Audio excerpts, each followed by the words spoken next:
একটা জিনিস উনি সবসময় করতেন, শাল। আমার বোধহয় এখনো বাসায় 20-30টা শাল শুধু আমার ভাবিরই দেওয়া।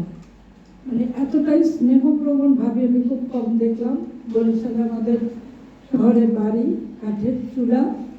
বরিশালে গেলেই আমার মাকে বলতেন যে মা আপনি সরেন, আমি রান্না করবো। আমি বলবো তুমি কি রান্না করবো, তুমি এগুলো জানো না, কিছু না, দেখো না। পরে সব রেডি করে দিয়ে আমি খালি চুলায় বসাবো, তুই নাড়াচাড়া করবি, তারপরে রান্না হয়ে যাবে। মানে আমার আব্বা আমার অত্যন্ত প্রিয় একজন মানুষ ভাবি। এত আল্লাদি, এত মানে মানুষের মনের মধ্যে ঢুকতে পারে সহজে, আমি খুব কম মানুষই দেখেছি। আর এখনো আমার চোখে বসে তার এই শাড়ি পরার স্টাইল, এত সুন্দর ফিগার, এত সুন্দর করে শাড়ি পরতেন যা বলার মতো না। খেতেন একদমই অল্প। প্রতি বছর দেশে আসলে আমাকে বলতো যে তোর বাসায় যাবো একদিন, সবাই আমরা ভাই বোনরা একত্র হতাম, কিন্তু খেতেন এক মুঠ।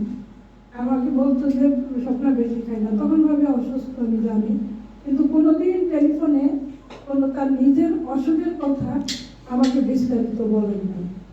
আমি তো জিজ্ঞেস করতাম তুমি কেমন আছো, বলে হ্যাঁ স্বপ্না আমরা ভালো আছি, অমুক তারিখে আসবো, এইটুকু।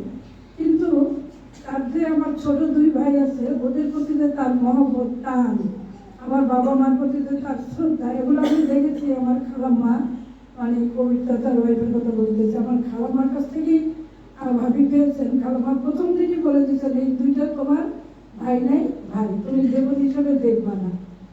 আরেকটা জিনিস আমার এখনো মনে পড়ে, বরিশালে গেলে আমার মা বিরাট এক গাবলা বলি, ওখানে ভাত উঠাইতেন। তোদের সব না এতগুলো ভাত কে খাবে তোদের বাসায়?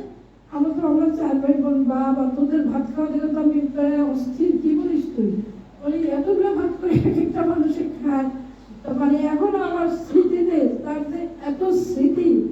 আর আমি তার বিয়ের সময় কিন্তু গুলশানের বাসাতেই, তাদের বাসাতেই ছিলাম আমার ভাইয়ের বিয়ের সময়।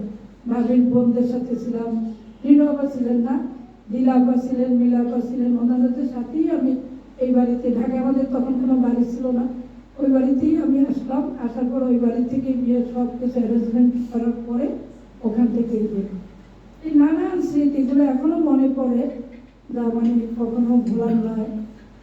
আমার বয়স এখন 72, আমি একটু অসুস্থ, তারপর আমি শুধু এই ভাবির জন্যই আসতে। আমি আল্লাহর কাছে দোয়া করি, আল্লাহ ব্যস্ত নসিব করি।